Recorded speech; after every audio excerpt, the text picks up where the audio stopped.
Vous êtes actuellement à la recherche de matériel pour comprendre l'application Notion en français? Je suis Jérémy et dans cette vidéo, nous allons voir ensemble la vue board. Dans cette vidéo, nous allons voir ensemble comment faire pour avoir une vue en mode Kanban ou tableau, en anglais board. Alors, pour cela, on va utiliser une base que j'ai créée exprès pour l'événement. Donc, cours à suivre. Dans cette base, en fait, j'ai récupéré les différents cours qui existent sur des sites que je suis pour avoir des cours en ligne. Euh, donc, je vous décris rapidement les colonnes. Donc, vous avez la colonne titre du cours, le type de cours, hein, si c'est un MOOC en ligne, Open Classroom, Udemy, etc. Précisons tout de même que la colonne est un multiselect.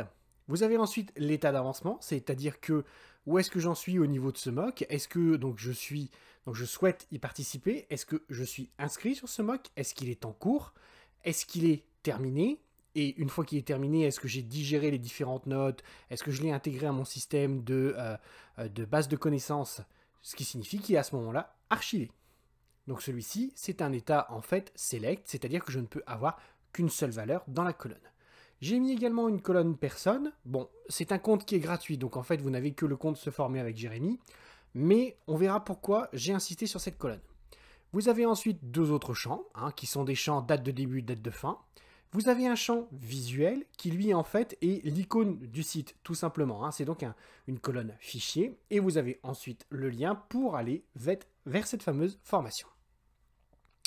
Donc nous allons créer une nouvelle vue, une vue Kanban, qui est ici. Voilà. Donc, on voit ici une vue Kanban. Donc, vous voyez que vous avez les différents cours en ligne, Udemy, Open Classroom, YouTube, MOOC, etc. On voit bien que tout a été classé en fait en fonction de la colonne type de cours sur cette vue. On va passer pour une vue qui est un petit peu plus parlante pour moi. On va passer à la vue. En fait, je voudrais que ce soit non pas regroupé par type de cours, mais par type, par l'état d'avancement dans lequel je me trouve sur ce cours. Comment je peux faire ce changement? En fait, il faut que j'aille ici dans le groupe By, je clique dessus et je vais sur état d'avancement. À partir de là, on se retrouve en fait avec un Kanban un peu plus classique qui représente en fait un système de flux. Donc le cours que je souhaite m'inscrire, auquel je suis inscrit, les cours qui sont en cours, les cours terminés, et vous avez la dernière colonne qui représente les cours qui sont archivés. Vous avez remarqué tout à l'heure quand j'ai cliqué ici sur le groupe By qu'on peut aussi grouper par par les personnes. Qu'est-ce que ça signifie? En fait, ça signifie que pour pouvoir utiliser le board ou Kanban, vous devez obligatoirement avoir dans votre base de données au moins une de ces trois colonnes, c'est-à-dire soit un type multiselect, soit un type select, soit un type personne. Alors sachant que vous pouvez avoir ces trois types de colonnes, moi par contre je vous déconseille c'est d'utiliser le multiselect. Je vais resélectionner celui-ci pour vous montrer pourquoi. Vous voyez que ici j'ai bien en ligne, d'accord, et j'ai bien ici MOOC. Vous remarquerez que Fun imprimé en 3D, Fun imprimé en 3D, en fait il apparaît dans ces deux colonnes. Pourquoi? Eh bien, si je clique dessus, on va le voir tout de suite, c'est parce qu'en fait, dans le type de cours, vous avez la double propriété, puisque c'est un multiselect, MOOC et en ligne. Alors, le problème, c'est que, bon, Notion ne fait pas de distinction en fait entre les deux. Il ne va pas vous créer une colonne MOOC en ligne. Non, il va vous créer une colonne MOOC et une colonne en ligne. Après, c'est à vous de voir si vous voyez une utilité pour ce type de format, mais le Kanban n'est pas pour moi adapté quand vous utilisez un multiselect. Ok, donc maintenant qu'on a vu en fait le multiselect, pourquoi ce n'est pas la bonne chose, on va revenir donc sur le regroupement par état d'avancement.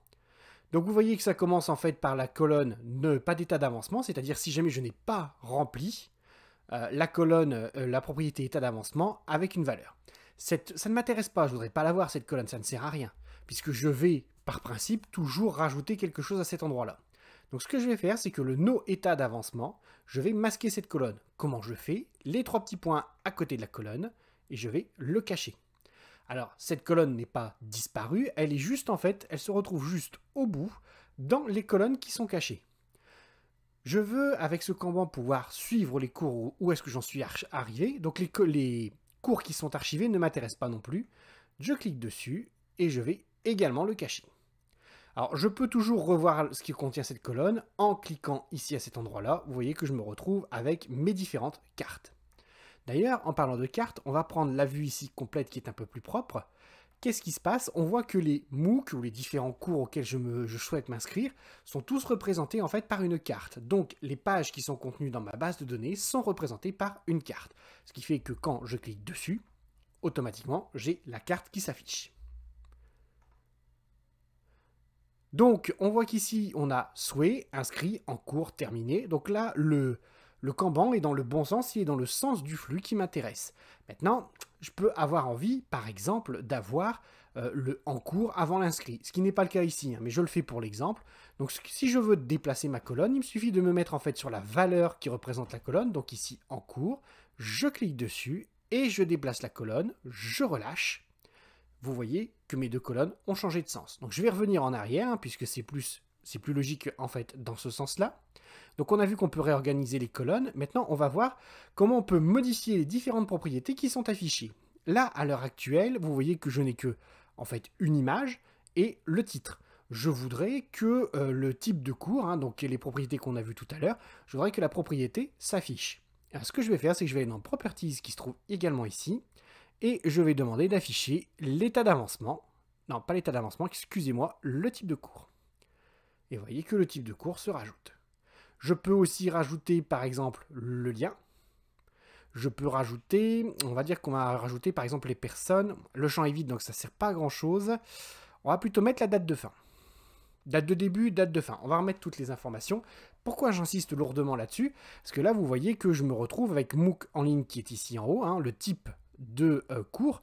Moi ce que je voudrais c'est que le type de cours apparaisse tout en bas.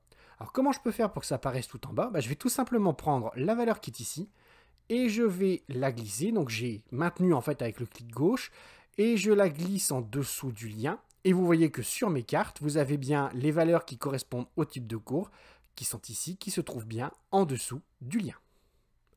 Donc on a vu comment on pouvait masquer et afficher des colonnes, enfin des valeurs, pardon, excusez-moi, des propriétés. On va maintenant remasquer tout ça parce qu'on n'en a pas vraiment besoin. Voilà. Donc on revient à l'état normal. Maintenant, on va passer aux trois valeurs qui se trouvent au-dessus. Vous voyez que vous avez ici le carte preview qui vous présente en fait le type d'image qui sera mis en avant au niveau de votre carte. Donc là, on a le page content. Ça signifie quoi? Ça signifie que la première image qui est contenue à l'intérieur de votre page va apparaître sur la carte qui le représente. Moi, ici, je n'en veux pas, donc je peux faire none. Donc ce qui signifie en fait qu'il n'y aura pas d'image. Donc ça c'est par exemple si vous voulez avoir quelque chose d'un peu plus épuré ou si vous avez énormément de cartes. C'est très intéressant d'avoir ce système-là. Sinon, vous avez également le page cover. Donc on se rappelle, ici le page cover, pourquoi ici il n'y a qu'ici qu'il y en a une là, dans le fun imprimé en 3D. Je vais prendre ici le travail en autonomie Open Classroom. Vous voyez qu'il n'y a pas de page d'image de couverture. En revanche, j'ai une image de couverture ici dans mes inscrits, donc pour le fun imprimé en 3D. Donc il m'affiche en fait l'image que j'ai choisie comme étant l'image de couverture de ma page. Je peux aussi sélectionner le page, donc le none, on a vu, le page convert, c'est-à-dire en fait la couverture de ma page. Je peux mettre aussi une image qui est contenue dans la page, donc il va me mettre la première image contenue dans la page, mais je peux aussi utiliser une des propriétés qui est en fait le fichier qui est dans une des propriétés de la page. Donc si je clique dessus, vous voyez en fait qu'il me met bien ici les logos des différentes pages que j'avais présentes. Ok, donc là je reprends l'enregistrement, hein. J'ai eu un petit souci, un petit bug technique. Donc j'étais en train d'expliquer en fait que pour le fun, en fait ici, vous n'aviez pas en fait de logo qui était affiché pour la bonne et simple raison que le web clipper n'avait pas récupéré le petit logo fun. Mais sinon voilà, on peut tout à fait mettre n'importe quelle image, on peut choisir soi-même une image, hein, de toute façon. Je pense qu'on a fait un petit peu le tour. Je vérifie que je vous ai pas dit de bêtises. On affiche les colonnes. Ah, il y a encore une option en fait qui est intéressante, c'est ici le petit chiffre qui se trouve là sur le côté. Alors, dans le tableau que je viens de faire, c'est peut-être pas très intéressant, mais sachez que le chiffre là représente bien entendu le nombre de pages qui ont cette caractéristique. Mais vous pouvez très bien, en cliquant sur le chiffre, modifier en fait. Vous pouvez avoir par exemple compter les valeurs qui sont vides. Bon, ça ne nous intéresse pas beaucoup, mais vous pouvez par exemple compter dans la colonne souhait. Je veux que tu me montres celles qui sont vides au niveau visuel. Alors on va prendre compte opti visuel. Voilà. Donc là on en a bien un qui est vide Et là, vous voyez qu'en fait, ici, au niveau du visuel, vous en avez ici, c'est vide. Pourquoi? Parce qu'en fait, on a un lien qui s'est mis dans la page, qui se trouve ici. Je vais le prendre, je vais le supprimer. Delete. Voilà. Et vous voyez qu'ici, le chiffre est passé à 1. Donc en fait, il faut faire assez attention. Par défaut, vous avez, en fait, il vous compte le nombre de pages, hein, enfin le nombre de pages disponibles avec cette valeur-là. Mais vous pouvez tout à fait mettre le pourcentage de non vide. On va essayer ça, tiens. Pourcentage de vide avec visuel. Voilà, vous avez ici par exemple le pourcentage de vide.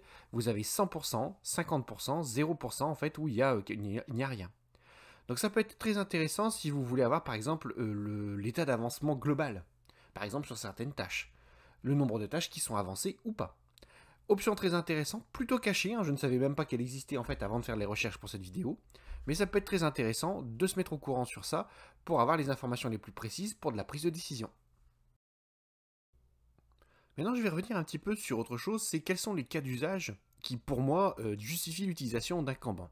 Donc le premier cas d'usage en fait on l'a tous vu ensemble pendant la vidéo, c'est en fait vous allez suivre un flux de travail. C'est-à-dire que vous avez en fait des éléments qui sont entrés, qui ensuite ressortent, mais qui sortent en suivant une série d'étapes. On va prendre par exemple que vous avez en premier un backlog, c'est-à-dire là où les actions que vous devez réaliser entrent.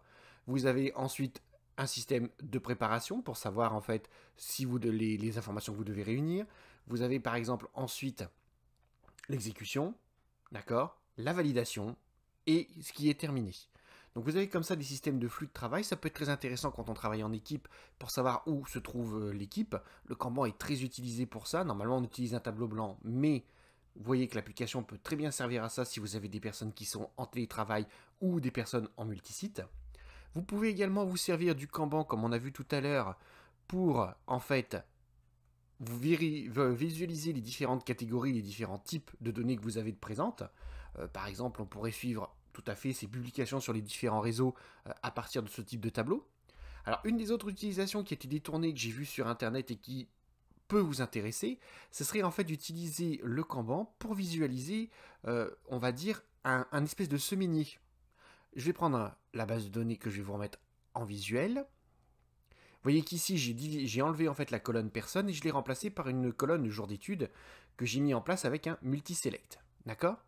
Donc, on va aller sur ici la semaine d'études. Donc, vous avez ici un tableau que j'ai déjà préparé. C'est un multiselect, donc la même page peut apparaître plusieurs fois. Mais on voit ici par exemple que j'ai décidé que le lundi, je ferai le cours sur l'analyse financière pour tous. Le mercredi, sur le travail en autonomie de Open Classroom. Et que jeudi, il y a relâche. Par contre, vendredi, samedi et dimanche, je travaille sur la formation complète en Python du DEMI. Alors, je me rends compte, par exemple, dans mon planning de la semaine, que le dimanche, je ne serai pas disponible. Ce que je vais faire, c'est que le dimanche, je vais le prendre, je vais le décaler, je vais le mettre ici à jeudi. Et si on va sur la page, on voit bien que la propriété est passée de jeudi, vendredi et samedi. Donc ça me permet comme ça d'organiser par exemple les cours que je vais suivre, où on pourrait voir par exemple un agenda au niveau des cours pour des étudiants. Voilà, cette vidéo est désormais terminée.